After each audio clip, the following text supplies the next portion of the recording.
Mais um vídeo para o canal e dessa vez vou te dar aqui uma dica que eu utilizei quando eu estava começando na programação. Então, se você está com alguma dificuldade para treinar a sua lógica de programação e já conhece ou pretende ali estudar a linguagem Python, existe essa biblioteca aqui chamada Pygame, que é uma biblioteca para criação de jogos em 2D. Confesso que no início, quando a gente começa ali a aprender programação, é tudo uma novidade. Então a gente começa super empolgado, vai descobrindo ali os comandos, as palavras-chaves e vamos desenvolvendo, vamos evoluindo com o tempo. Mas depois de muita repetição, muitos projetos que vamos criando ali em modo terminal, às vezes acaba ficando um pouco chato, enfadonho, e a gente não quer mais fazer só aquele tipo de projeto, né, via terminal. Então, no meu curso, na época que eu estava fazendo faculdade, os professores pediram para a gente desenvolver um projeto utilizando essa biblioteca que eu vou apresentar para vocês. E aqui eu deixo essa dica para vocês explorarem um pouco mais e melhorarem um pouco mais a sua lógica de programação usando essa biblioteca.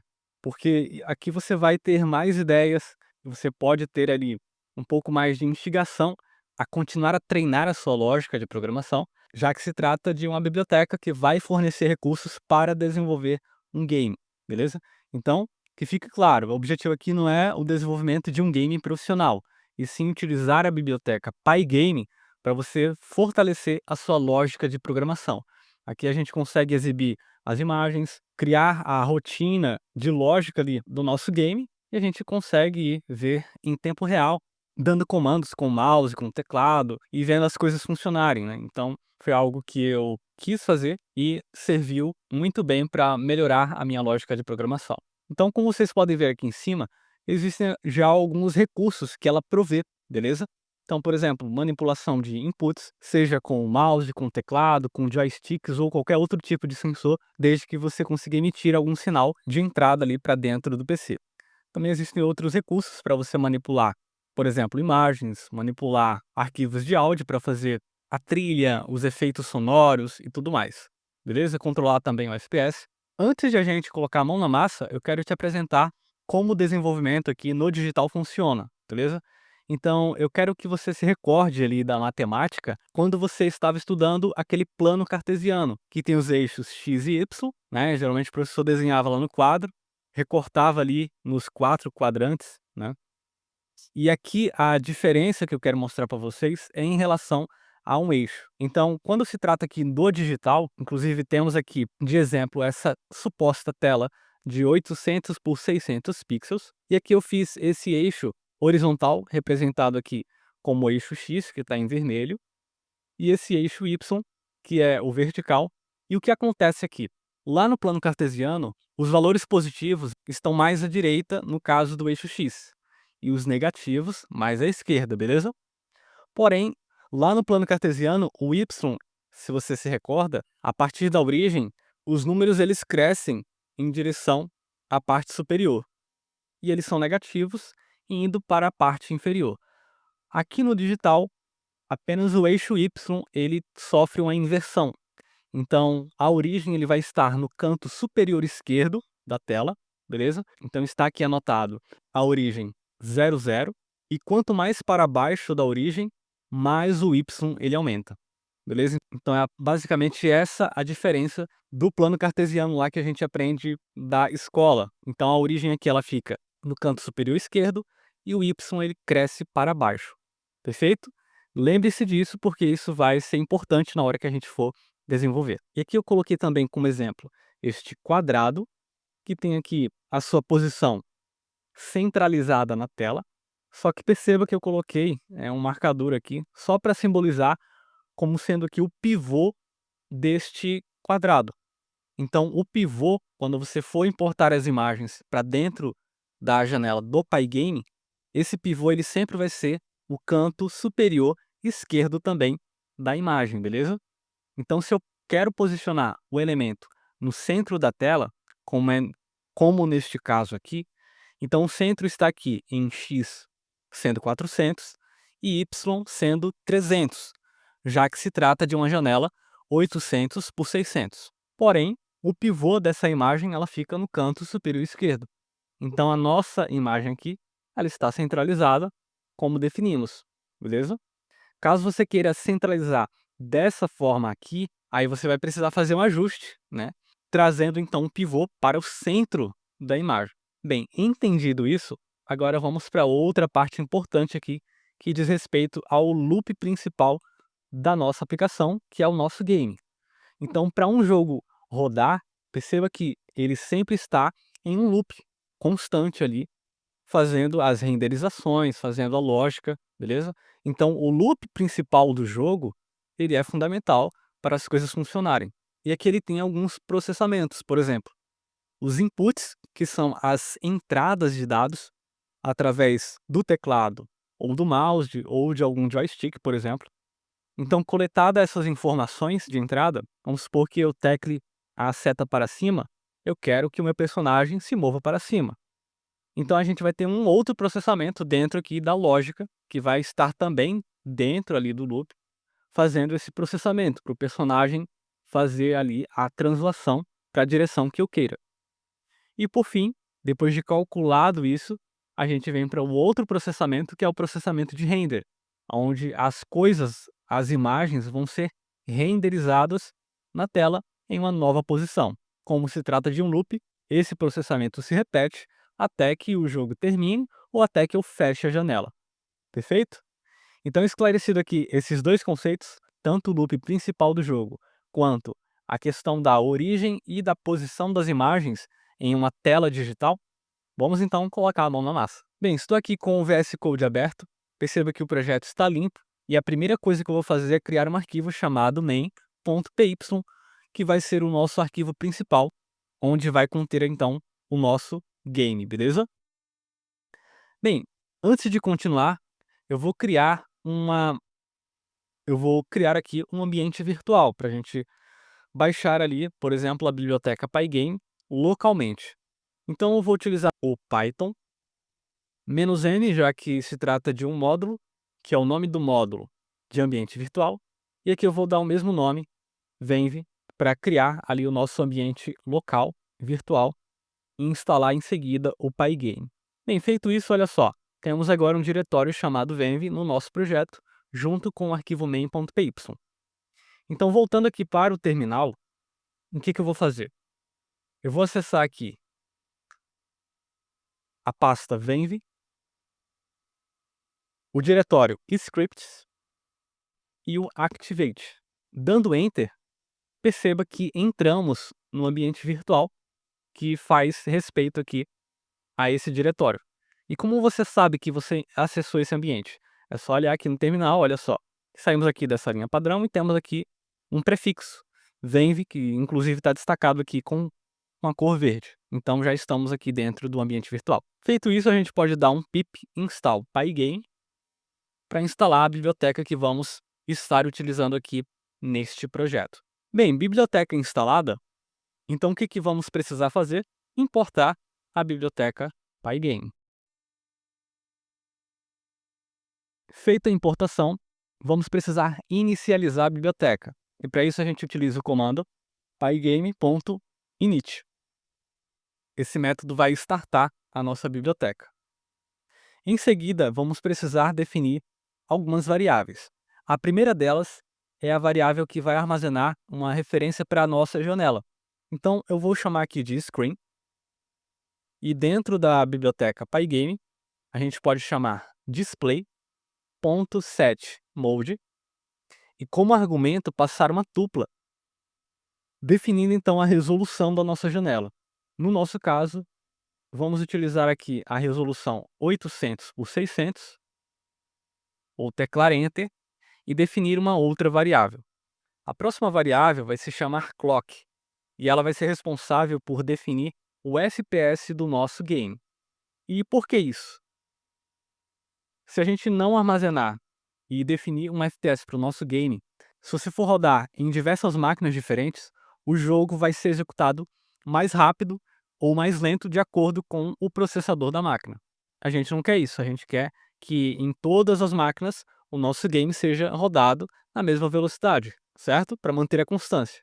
Então aqui, esse objeto clock vai me ajudar a definir um FPS e deixar travado ali, por exemplo, em 60 FPS. Em seguida, a gente vai definir aquele tal do loop principal. Então, para a gente definir um laço aqui em Python, a gente vai utilizar while true, legal? Então aqui a gente já tem o nosso laço principal, e aqui que vai vir aqueles processamentos de input, lógica e renderização, perfeito? Então a primeira coisa que eu vou setar aqui é utilizando a variável clock, que armazena o objeto clock, e definir aqui que o FPS vai ser de 60. Agora vamos definir uma cor de fundo que vai preencher a nossa tela, e essa cor também ela é importante porque ela vai servir para limpar sempre o fundo e fazer a atualização ali das imagens. Então quero que essa cor seja sempre preta, beleza? Então eu defino aqui utilizando a nossa variável screen e uso o método fill, passando então como uma tupla aqui uma cor RGB. E aqui no caso 000 é a cor preta, legal? Bem, o próximo passo é definir o nosso primeiro evento. Então, o primeiro evento que vamos fazer aqui é para caso a gente clique naquele X da janela, o jogo seja fechado, beleza?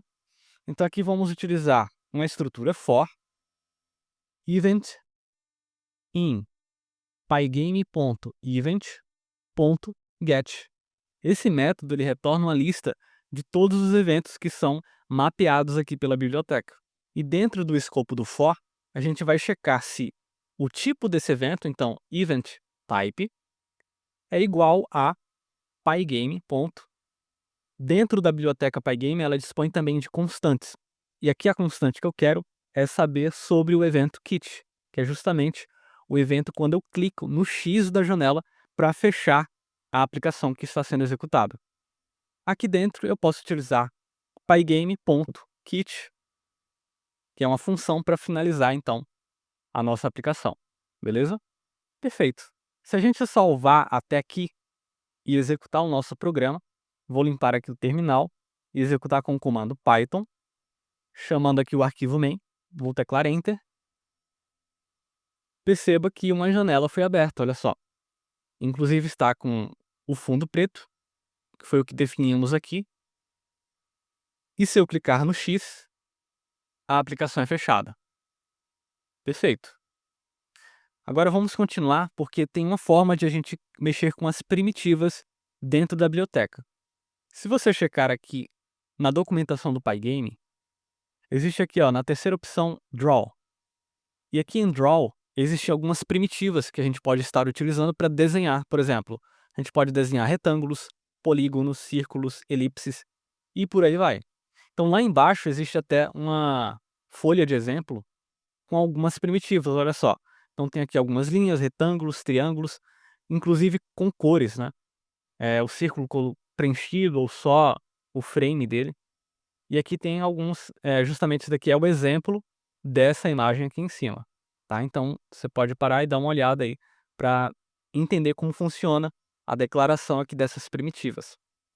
Mas como a gente está apenas apresentando aqui para vocês utilizarem, né, essa biblioteca e treinar lógica, a gente só vai fazer aqui um simples retângulo. Então vamos utilizar aqui a função rect. Então ela fica dessa forma: pygame.draw.rect. E aqui perceba que o VS Code já entrega aqui, né, o que é necessário de argumento para eu representar esse retângulo em tela. E a primeira parte aqui, ele pede a superfície, né? Essa surface aqui é a nossa janela, que é o estado aqui dentro dessa variável screen. Então vou passar screen, vírgula, pulamos então para o segundo argumento, e ele pede aqui uma cor para o nosso retângulo. Então vou definir aqui como sendo também uma tupla, e eu quero que essa cor seja branco, por exemplo. Então, a gente coloca o RGB no máximo, 255, 255, 255, vírgula, e vamos para o terceiro argumento, que é justamente as informações do nosso retângulo. E aqui a gente representa como sendo uma lista, e aqui nessa lista a gente vai precisar passar 4 valores. O primeiro é a posição no X, então quero que ele fique no canto superior esquerdo, então x igual a zero, vírgula. O y eu também quero que ele fique no canto lá esquerdo superior, então zero novamente. E agora a gente coloca o tamanho do nosso retângulo. Nesse caso aqui eu quero representar um quadrado, então eu vou colocar 200 de largura, vírgula, 200 de altura. E aqui a gente já tem definido o nosso quadrado em tela. Se a gente salvar e executar novamente a nossa aplicação e dar Enter, olha só, não foi exibido em tela ainda. Isso porque ainda falta uma função do Pygame para a gente atualizar essa janela aqui. Então a gente já definiu que a cor de fundo, quando ele for fazer o refresh, vai ser preto. A gente já definiu que vamos querer este retângulo aqui branco, mas a gente não atualizou a tela, tá? Então essa função também é muito importante, que ela se chama pygame.display.flip. Então é uma função responsável por atualizar aqui as imagens da nossa aplicação. Então vou fechar novamente a janela e executar tudo de novo. Olha só, foi exibido o nosso quadrado aqui no canto superior esquerdo, como tínhamos definido aqui, com a largura e altura 200, e está aqui partindo da origem. Bem, só ficar admirando esse quadrado aqui não é tão interessante, né? Então, e também para não ficar um vídeo muito longo, eu vou te apresentar ainda como fazer a manipulação para fazer o movimento deste retângulo, utilizando o teclado. Então, vou fechar aqui essa janela e agora a gente vai fazer a parte lógica. Então, eu vou inclusive comentar aqui como logic, e aqui a gente vai definir neste bloco a lógica de movimentação daquele quadrado. Para isso, eu vou definir uma variável chamada pressed, e esse pressed aqui, ele simboliza o pressionamento da tecla, ou seja, quando eu teclo uma tecla aqui do teclado e mantenho essa tecla pressionada. Então, eu estou chamando aqui de pressed, beleza?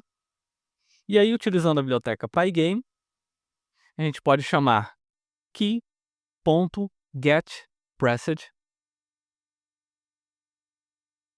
para ele fazer o mapeamento de qual tecla, né, eu quero. Então, pressed ele vai retornar ali também uma lista das várias possibilidades que existem aqui no teclado, mas eu quero definir apenas as flechas, beleza? Então, posso fazer uma condição simples aqui.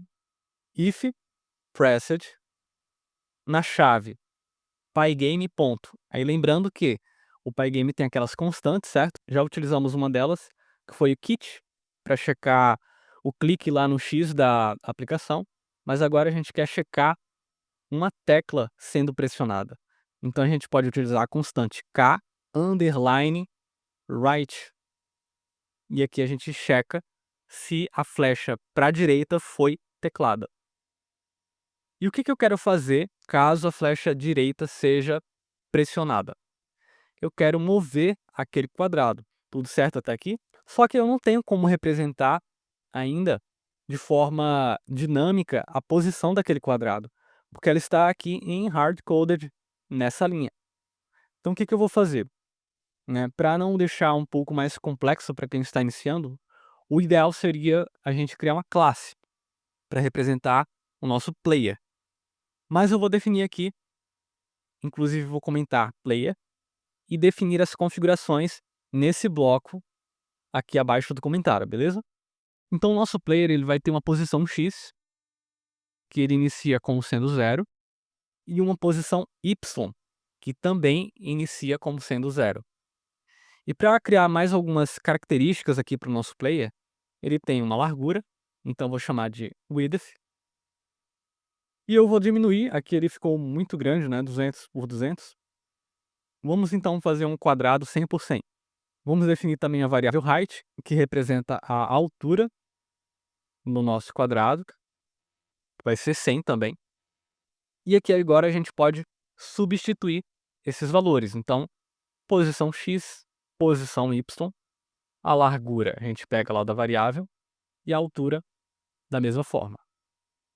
Agora, como a gente faz caso a seta para a direita seja pressionada, o que eu quero fazer? Eu quero mover aquele quadrado para a direita. Confere? Então basta a gente incrementar o x. Olha só, se o x ele começa como sendo 0, se eu incremento uma unidade aqui no x, concorda que ele vai mover para a direita? Vamos verificar se isso é verdade? Então, salvando aqui o projeto, vamos inicializar novamente.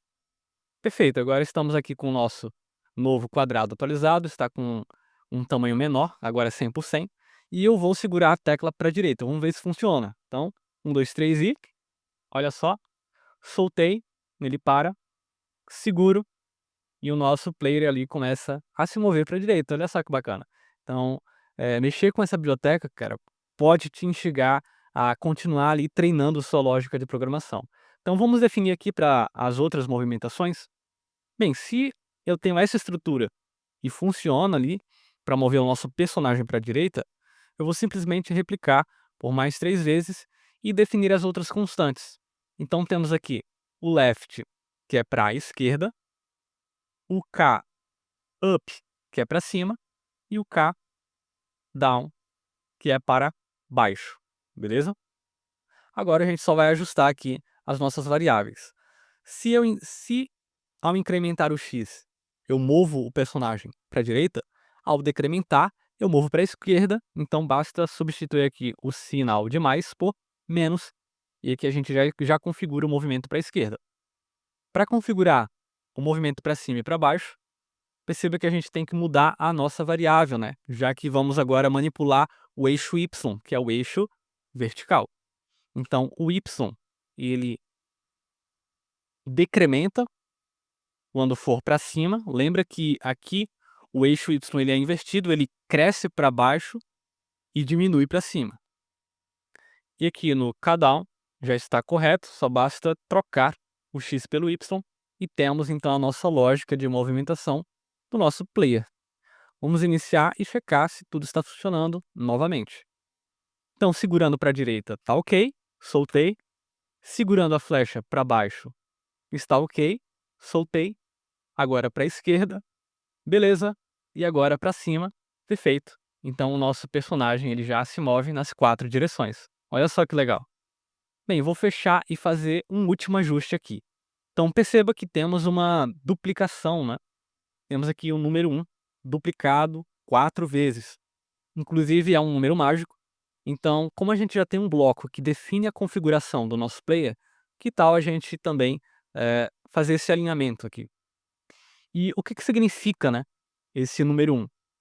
Percebe que esse 1 aqui, ele significa os pixels que são incrementados ou decrementados de acordo com a ação que eu faço. Então a gente pode chamar, talvez, de speed, o nome dessa variável, que é a velocidade com que eu quero que aquele personagem se mova na tela. Então, como aquele caso ali, ele vale 1, eu vou simplesmente substituir o número 1 por speed e checar novamente. Olha só, o nosso projeto continua funcionando, só que agora de uma forma mais fácil de a gente ler e entender o código, né? Inclusive aqui já são técnicas de clean code, por exemplo, né? Perfeito, a gente pode inclusive, ó, ao invés de alterar nesses 4 pontos aqui diferentes, a gente altera simplesmente em uma única linha, e assim a gente fica com um projeto mais configurável ali de forma mais facilitada. Olha só, agora ele está mais rápido, porque ele está deslocando 10 pixels, beleza? Então espero que vocês tenham gostado desse pequeno projeto aqui só para apresentar essa biblioteca e mostrar que vocês podem utilizar ela para melhorar ali sua lógica de programação. Eu utilizei e foi muito bom, porque com ela eu tive muitas outras ideias e fui ali passando por novos desafios e foi muito empolgante para mim. Caso você goste dessa área de desenvolvimento de jogos e queira também utilizar essa biblioteca, você vai precisar de recursos, né? Tanto visual quanto de sons também. Então existe aqui um outro site chamado itch.io, que você pode acessar e ir nessa opção aqui, Game Assets, e aqui vai ter os recursos, por exemplo, de imagens. E claro, tem alguns recursos que são pagos, mas tem outros que são gratuitos. E aí você pode baixar e fazer aí o teste nos seus projetos, só para deixar um pouco mais decorado, um pouco mais bem feito ali, né? E não só utilizar as primitivas, tá? Também existe esse outro site chamado Open Game Art que também tem outros recursos, olha só, você pode vir em Browse e 2D Art vai ter aqui outros assets que você pode incorporar ali no seu projeto. Inclusive, ó, de interface para você criar um menu, né, de HP e tudo mais, e aí vai da sua abordagem, da sua estratégia e da ideia que você tiver aí para o seu game, beleza? Bem, espero que tenham gostado aqui deste vídeo. Se você curte Python ou está também começando aí no mundo da programação, eu tenho aqui o site chamado tricodando.com, você pode acessar e baixar uma cópia desse material. É um e-book que eu fiz sobre lógica de programação, programando de forma moderna com Python 3. Você tem 30 dias de garantia. Essa daqui é a versão demo que você pode baixar por aqui, ou você pode também adquirir o material completo através desse link, tá? É um e-book aí com 152 páginas. Você vai ter exercícios de fixação, 10 desafios, as soluções já estão prontas lá no GitHub, então você pode acessar a partir desse link, beleza? Então espero que tenham gostado, continue acompanhando aí o nosso canal, se inscreva caso você ainda não é inscrito no canal, marque o sininho e deixa aquele like para a gente continuar publicando aqui conteúdos de programação e novidades aí do mundo tech, beleza? Então um abraço e até a próxima.